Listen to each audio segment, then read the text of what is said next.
고린도후서 1장 3절에서 10절까지 말씀 함께 보도록 하겠습니다. 고린도후서 1장 3절에서 10절까지 앞에 자막을 참고하시고 같이 읽습니다. 시작. 찬송하리로다. 그는 우리 주 예수 그리스도의 하나님이시요 자비의 아버지시요 모든 위로의 하나님이시며 우리 모든 환난 중에서 우리를 위로하사 우리로 하여금 하나님께 받는 위로로서 모든 환난 중에 있는 자들을 능히 위로하게 하시는 이시로다. 그리스도의 고난이 우리에게 넘친 것 같이 우리가 받는 위로도 그리스도로 말미암아 넘치는도다. 우리가 환난 당하는 것도 너희가 위로와 구원을 받게 하려는 것이요 우리가 위로를 받는 것도 너희가 위로를 받게 하려는 것이니 이 위로가 너희 속에 역사하여 우리가 받는 것 같은 고난을 너희도 견디게 하느니라. 너희를 위한 우리의 소망이 견고함은 너희가 고난에 참여하는 자가 된 것 같이 위로에도 그러할 줄 알리라. 형제들아, 우리가 이 세상에서 당한 환난을 너희가 모르기를 원하지 아니하노니 힘에 겹도록 심한 고난을 당하여 살 소망까지 끊어지고 우리는 우리 자신이 사형 승부를 받은 줄 알았더니 이는 우리로 자기를 의지하지 말고 오직 죽은 자를 다시 살리시는 하나님만 의지하게 하심이라.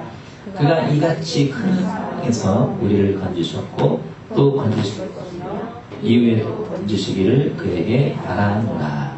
아멘. 자, 옆에 계신 분들 우리 축복하고 환영하는 의미에서 함께 찬양하시면서 교제하겠습니다. 우리 박수하면서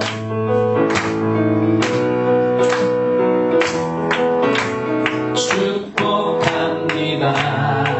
주님의 이름으로 축복합니다. 주님의 사랑으로 이곳에 모인 주의 거룩한 자녀에게 주님의 기쁨과 주님의 사랑이 충만하게 넘치기를. 옆에 계신 분을 향해서 God bless you, God bless you. 뒤에 앞에 있는 분들에게도 주 이름으로 축복합니다. 축복합니다. 주님의 사랑으로. 옆에 계신 분들 손을 꼭 잡아주시면서 사랑합니다. 축복합니다. 자, 한 번 더 인사하겠습니다. 한 주간도 승리하셨습니까? 한 주간도 승리하겠습니까? 오늘은 하나님의 위로를 경험하십시오 라는 말씀의 제목으로 함께 은혜를 나누도록 하겠습니다. 일반적으로 사람들은 남을 위로해 주기보다 위로받기를 원합니다. 세대가 각박해지면 질수록 위로보다는 비난과 충고, 여기에 익숙해지게 되어 있습니다. 조금만 실수를 해도, 조금만 잘못을 해도 이 비난의 화살들은 사람들의 심장에 꽂히는 것이죠. 지난 러시아 월드컵 보신 분들이 계실 텐데 우리나라 선수들이 참 열심히 경기를 했습니다. 그런데 실수로 실책을 또 당하고 골을 먹는 경우도 있었어요. 그러다 보니까 워낙에 이제 한국에 대한 월드컵에 대한 기대치가 높다 보니까 그 실수를 범한 선수를 향해서 정말 많은 비난과 중상모략과 험한 말을 인터넷상에서 정말 많이 볼 수 있었어요. 그래서 어떤 선수는 자신의 SNS 계정을 폐쇄하고 마치 죄인처럼 아무 말도 하지 못하고 그렇게 러시아 월드컵 기간 중에 있었던 선수가 있었어요. 그만큼 사람들은 내가 아닌 남이 잘못하는 것들을 그냥 넘어가지 않고 비난하고 질책하고 험한 말을 하고 상처를 주기 쉽다는 것이죠. 그로 인해서 나의 한마디가 그 사람들의 마음에 씻을 수 없는 상처를 준다면 그것이야말로 큰 죄가 아닐까 생각을 해봅니다. 그래서 오늘날의 시대는 위로의 시대라고 할 수 있습니다. 위로가 필요한 시대. 최근 젊은 세대들 사이에서 이런 말이 나옵니다. 셀프 위로. 들어보셨나요? 셀프 위로. 이 뜻이 뭐냐면 남에게 위로를 받지 못하는 젊은 세대들이 자신에게 과감한 투자를 하며 현재를 즐기며 사는 것으로 스스로를 위로하는 그런 세대를 뜻하는 것입니다. 그러니까 남에게 위로를 받지 못하니까 스스로 자기를 위로하는 것입니다. 심지어 이런 책도 나왔습니다. 뉴스가 위로가 되는 이생한 시대입니다. 이런 책도 나왔어요. 사람들에게 위로받지 못하니까 뉴스를 통해서 또는 대중매체를 통해서 위로받기를 원하는 그런 현대인들의 그런 실상을 보여주는 책이라고 생각합니다. 사실 위로가 필요하지 않은 사람이 누가 있겠습니까? 직장인들 정말 위로가 필요합니다. 옆에 직장인들 계시면 이렇게 한번 얘기해 주십시오. 당신을 위로합니다. 당신을 위로합니다. 업무로 인해 스트레스를 받겠죠. 상사와의 갈등도 있을 것입니다. 또 보장받을 수 없는 미래에 대한 막연한 그런 불안감들도 있을 겁니다. 가정주부도 위로가 필요합니다. 가사일로 인해 얼마나 힘이 드십니까? 아이들하고 하루 종일 보내야 되고 또 직장에서 쏟는 에너지만큼 가정주부가 자녀들과 가정에 쏟는 에너지도 엄청난 것이에요. 학생들, 자녀들도 위로가 필요해요. 아무리 부모의 그늘과 부족함 없이 자라는 자녀를 할지라도 성적 때문에 고민하고 진로 때문에 고민하고 그리고 외모나 성격 때문에 힘들어하는 우리의 자녀들, 우리의 다음 세대들을 보게 되는 것입니다. 성도들은 목사에게 자신들을 위로해주고 격려해주며 칭찬해달라고 하는데 이 목사도 위로가 필요한 사람 중에 하나입니다. 저도 칭찬받고 싶어요. 저도 격려받고 싶어요. 얼마나 힘이 나겠습니까? 사실 예수님도 인간으로서 살아가실 때 위로가 필요할 때가 있었습니다. 그때는 고통스러운 십자가를 지셔야만 했던 결단의 상황에서 예수님 제자들 몇몇 데리고 산에 올라가셔서 기도하셨어요. 그런데 함께 기도해 주길 원했던 제자들이 예수님과 함께 기도하지 못하고 잠만 자고 있었어요. 2번이나. 이때 예수님이 제자들 향해서 이런 말씀하십니다. 너희가 한시도 깨어서 나와 함께 기도해 줄 수 없느냐. 여러분, 이것은 단순히 기도를 요청한 것이 아니라 좀 함께 기도해 주면서 나를 위로해 달라는 그런 주님의 또 다른 메시지였다고 저는 생각합니다. 그래서 모든 사람들은 위로받기를 원합니다. 또 위로를 통해서 뭔가 삶의 새로운 돌파구를 찾기를 원하는 것입니다. 그럼 위로란 무엇일까요? 위로를 한번 정의를 해봅시다.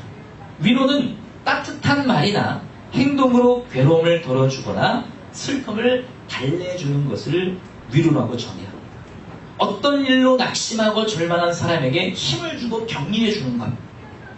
그런데 오늘 성경에 보면 이 위로는 하나님으로부터 주어지는 위로인 것을 3절에서 말씀을 하고 있어요. 자, 3절을 같이 읽어봅시다. 시작. 찬송하리로다. 자기 아버지시요 모든 위로의 하나님이시며 하나님은 위로의 하나님이시다. 특히 4절에 보면 하나님의 위로는 어떠한 환난이라도 능히 위로하는 것이 하나님의 위로시다. 자, 4절을 한 번 더 읽읍시다. 시작. 우리의 모든 환난 중에서 우리를 위로하사 우리로 하여금 하나님께 받는 위로로서 모든 환난 중에 있는 자를 능히 위로하게 하시는 이시로다. 아멘.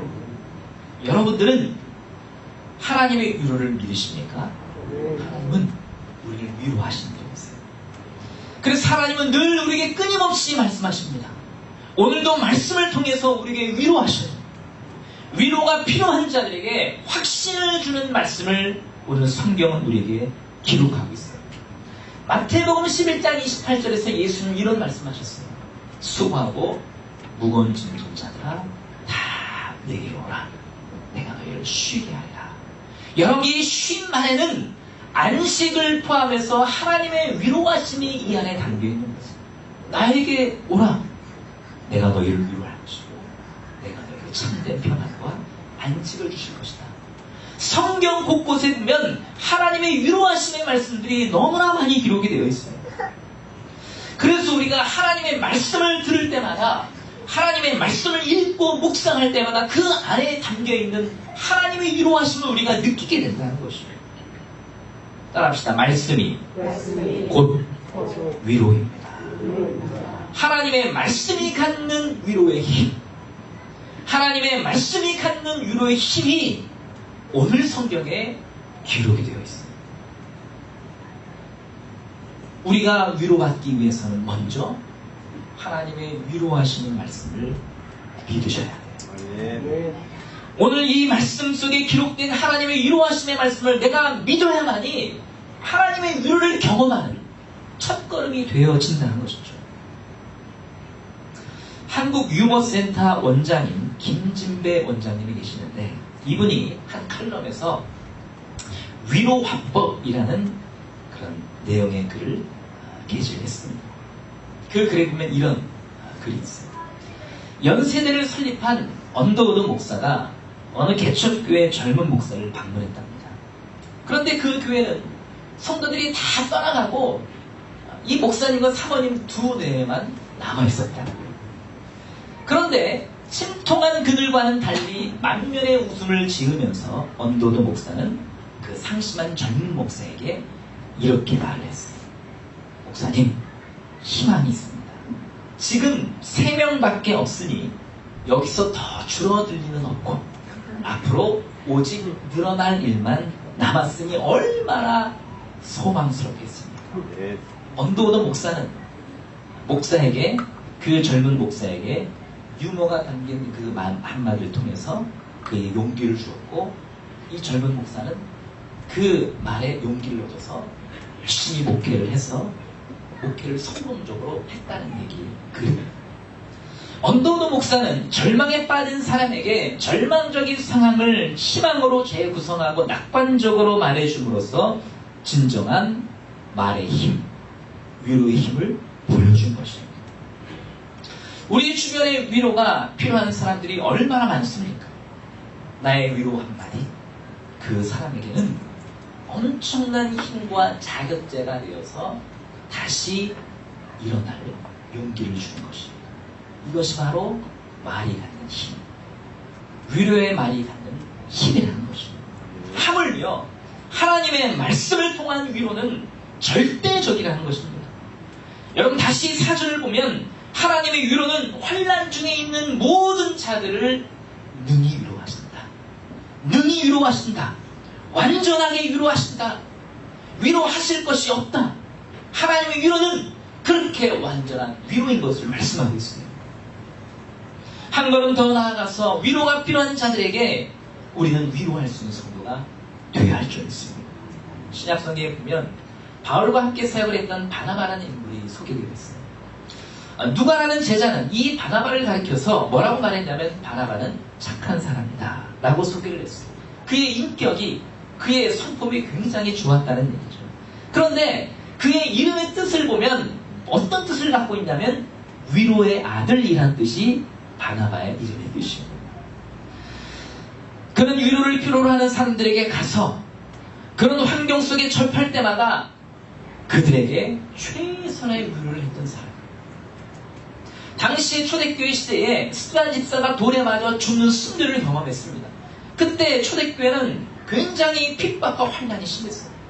그러던 중에 이 바나바는 안디옥이라는 곳에 가서 그에게 주셨던 그 위로의 사역을 감당하기 시작했어요.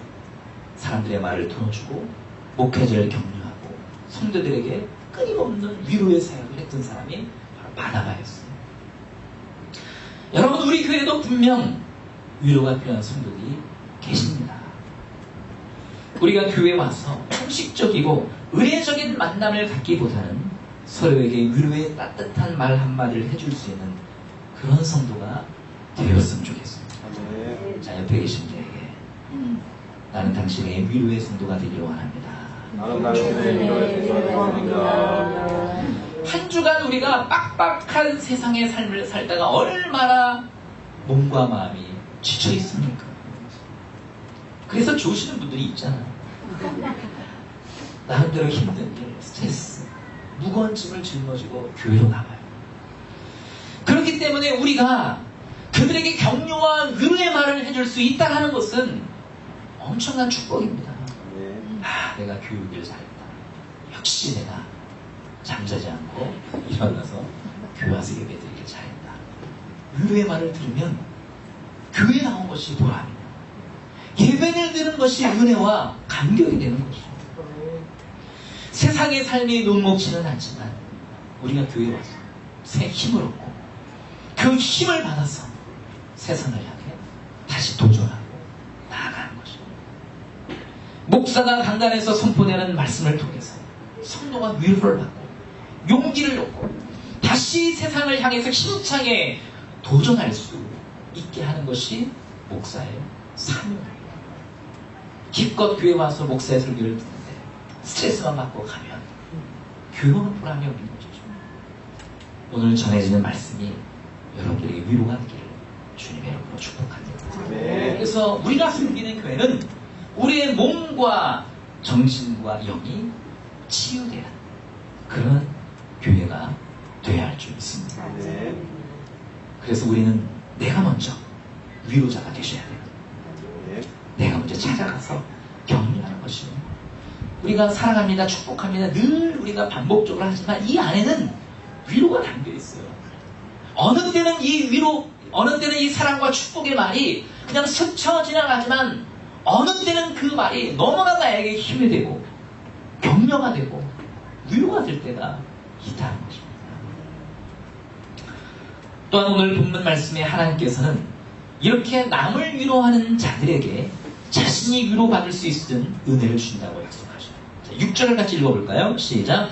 우리가 환난 당하는 것도 너희가 위로와 구원을 받게 하는 것이요 우리가 위로를 받는 것도 너희가 위로를 받게 하려는 것이다. 우리가 남을 위로하면 그 위로가 나에게 위로가 된다는 것이죠. 내게 돌아오는 축복이에요.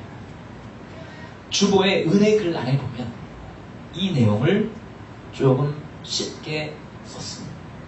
따라합시다. 위로는 나에게도 전염이 된다. 상대방을 위로하면 이상하게 내게 힘이 되고 나에게도 전염이 되는 것이죠. 사랑하는 여러분, 위로하시는 하나님의 말씀을 먼저 믿고 바나바와 같이 위로자가 되시기를 주님의 이름으로 축복합니다. 그런데 오늘 본문 말씀에 보면 하나님의 위로는 말로 끝나지 않는다는 것입니다. 자, 8절, 9절, 10절을 같이 쭉 읽어봅시다. 시작. 형제들아, 우리가 아시아에서 당한 환난을 너희가 모르기를 원하지 아니하노니 힘에 겹도록 심한 고난을 당하여 살 소망까지 끊어지고 우리는 우리 자신이 사형 선고를 받은 줄 알았으니 이는 우리로 자기를 의지하지 말고 오직 죽은 자를 다시 살리시는 하나님만 의지하게 하시니라. 그가 이같이 큰 사망에서 우리를 건지셨고 또 건지실 것이며 이후에도 건지시기를 그에게 바라라. 하나님의 위로는 힘에 겹도록 심한 고난을 당해 살 소망까지 끊어지고 마치 사형 선고를 받은 자를 사방에서 건져 주시는 위로라고 말씀하십니다. 하나님의 위로는 말로 끝나지 않습니다. 우리에게 실제적인 힘과 도움을 주신 것이 하나님의 위로입니다. 그래서 이 위로란 헬라의 원어를 보면 파라클레시스라고 해서 문자적으로 해석하면 이런 것입니다. 곁으로 부르신다는 것이 위로예요. 뭐라고요? 곁으로 부르신다. 성령을 가리키는 보혜사도 같은 어근을 갖고 있어요. 하나님의 위로는 당신의 자비와 긍휼로 곁으로 우리를 불러주시고 살피시는 위로인 것이죠. 단지 심리적인 안도감을 주는 것이 위로가 아니라 하나님의 위로는 우리에게 실질적인 힘을 주셔요. 도움을 주십니다. 이것이 하나님의 위로인 것입니다. 살 소망이 끊어져 버린 것 같은 심한 고난과 어려움을 당했을지라도 살 소망을 주시는 것이 하나님의 위로입니다. 다시 일어나게 하는 하나님의 위로예요. 그리고 이런 위로의 절정은 누구를 통해서 보여주셨습니까? 예수님을 통해서 보여주셨어요. 하나님의 아들이신 예수께서 죄로 인해 우리가 겪어야 할 고난을 대신 십자가를 지심을 통해서 내가 너희를 위로한다. 내가 너희를 안다. 내가 너에게 참한 징을 준다. 예수님이 십자가를 지심으로 그 위로를 우리에게 증명해 보여주셨다는 것이죠. 하나님은 그래서 말만 하시는 분이 아니세요. 당신의 아들 죽기까지 보내셔서 위로를 보여주셨어요. 그래서 우리가 살아갈 수 있는 힘마저 잃어버리고 기댈 곳이 없어서 홀로 있을 때 예수님의 십자가를 의지하면 위로받게 되는 것입니다. 네. 자기를 의지하지 않고 주님의 십자가를 의지하면 하나님의 위로가 그 십자가의 은혜를 통해서 내게 부어지는 것이죠. 예수님의 십자가 사건 이후에 성령이 우리 안에 계셔서 끊임없이 우리를 위로하시는 분도 바로 성령이었어요. 사도행전 9장 32절에 보면 당시 초대교회가 평안히 든든히 서갔을 때 그 역할은 성령의 역사였다는 성경은 분명히 기록하고 있습니다.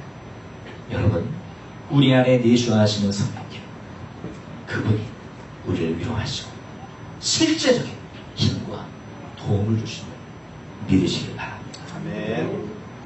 아일랜드의 한 청년이 결혼식을 하루 앞두고 결혼식에 오던 약혼녀가 그만 타고 오던 배가 침몰해서 죽게 되었습니다. 얼마나 고통스러웠을까요? 그런 슬픔을 극복하지 못하고 절망에 빠졌습니다. 그러던 중 이 청년은 친구들과 주변들의 권유에 따라 그 아픔의 장소를 피하기 위해서 캐나다로 이주를 하게 됐습니다. 그런데 캐나다에 가자마자 집에 한 통의 편지가 왔는데 그만 어머니가 죽을 병에 걸렸다는 편지였습니다. 너무나 기가 막혀서 정말 죽고 싶은 심정이었습니다. 세상의 모든 불행이 한꺼번에 자기를 향하여 몰려오는 것 같았어요. 이 청년은 힘없이 하나님 앞에 무릎을 꿇었습니다. 그리고 흐느껴 주님 앞에 부르짖었어요. 주님, 어머님의 병을 고쳐주십시오. 응답해 주십시오. 제가 평생을 하나님의 영광을 위해서 살겠습니다. 이렇게 결단하고 기도했는데 주님의 평화가 그 마음속에 넘치며 위로의 마음이 들기 시작했어요. 그리고 주님의 음성을 듣습니다. 너는 사랑하는 사람들을 잃고 슬퍼하지.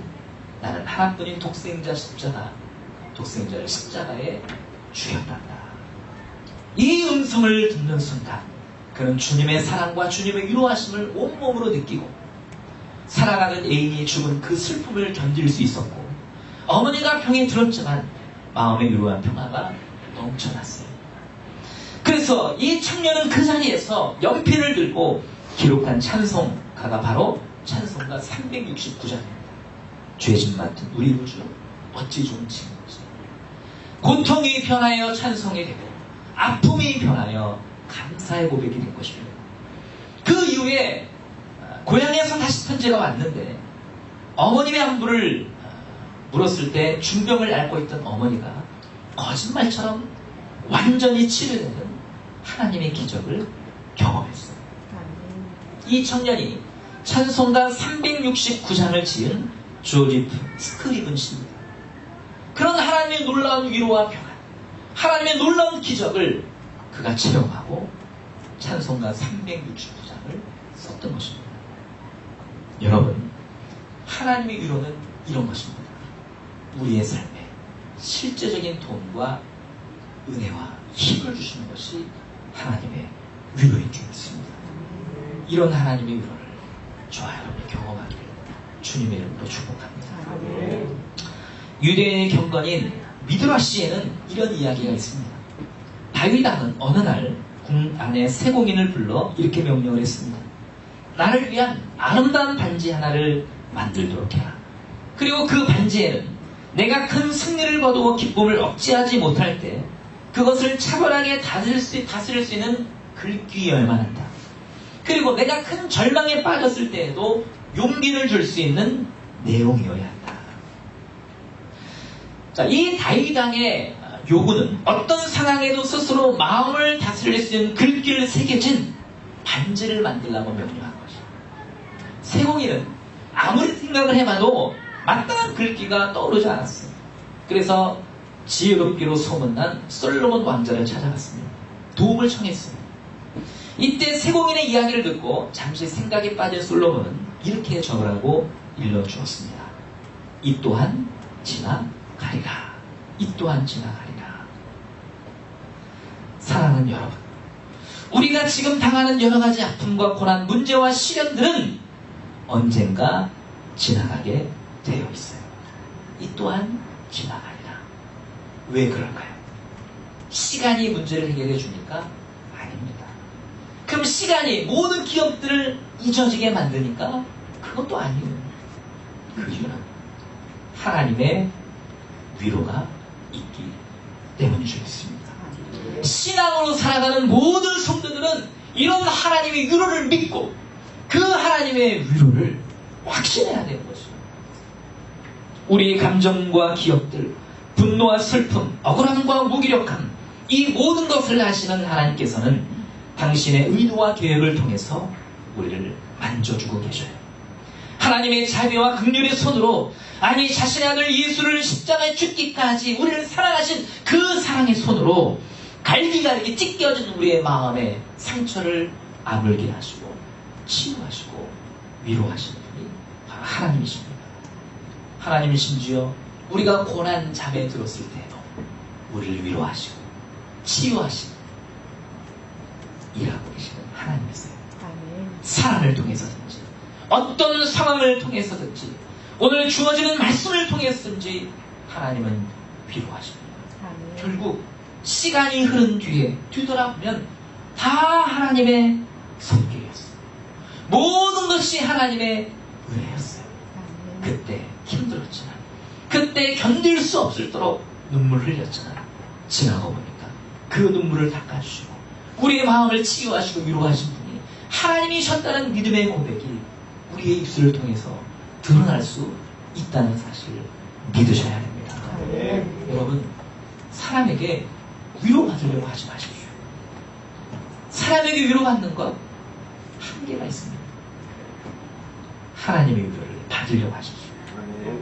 하나님의 위로는 차고 넘치는 위로인 줄 믿습니다. 지금까지 상처받고 아픔 가운데 고민하고 염려와 근심 때문에 지금까지의 삶을 살아오신 분들이라면 이런 하나님의 위로를 경험하시기를 주님의 이름으로 축복합니다. 저는 장래가 나면 이 말씀을 늘 합니다. 하나님의 위로가 당신의 가족에게, 당신의 심령이 있기를 바랍니다. 내가 무슨 말로 그들에게 위로를 해주겠습니까? 하나님의 위로밖에 없어요. 예수 그리스도의 십자가, 그거밖에 없다는 것이죠. 그 영적인 위로가 우리 안에 전해지고 우리의 심령 가운데 가득 넘칠 때 하나님의 위로는 우리의 모든 아픔과 상처들을 지나가게 할 것입니다. 이 또한 지나가리라. 이 시간 이 말씀을 통해서 위로하시는 하나님의 음성을 들으시기를 주님의 이름으로 축복합니다. 아멘. 기도하겠습니다. 같이 기도합니다. 여러분, 하나님의 위로는 어떤 것도 능히 위로하시는 위로인 것을 말씀하셨습니다. 어떤 환난을 당해도, 어떠한 고난을 당해도, 어떤 아픔과 상처를 안고 있을지라도 능히 위로하신 분은 하나님밖에 없으십니다. 나를 아시고 나를 위해 죽으신 예수님밖에 없으셔요. 그 하나님의 위로를 바라보시길 바랍니다. 오늘 말씀에 분명히 우리에게 말씀하고 있습니다. 자기 스스로 위로받기보다 하나님의 위로를 받으라고 말씀하고 계십니다. 이 시간에 기도할 때에 하나님의 위로하심을 경험하기를 바랍니다. 주님, 나를 위로하여 주시옵소서. 주님, 나를 격려하여 주시옵소서. 주님, 내가 힘을 내고 주님의 도우심으로 다시 일어나게 하여 주시고 우리의 삶 속에서 위로하시는 하나님을 내가 꼭 경험하게 하여 주시옵소서. 다 같이 기도하겠습니다. 하나님 감사합니다. 하나님 우리를 위로하시는 분이십니다. 모든 환난을 능히 위로하시는 분이 하나님이십니다.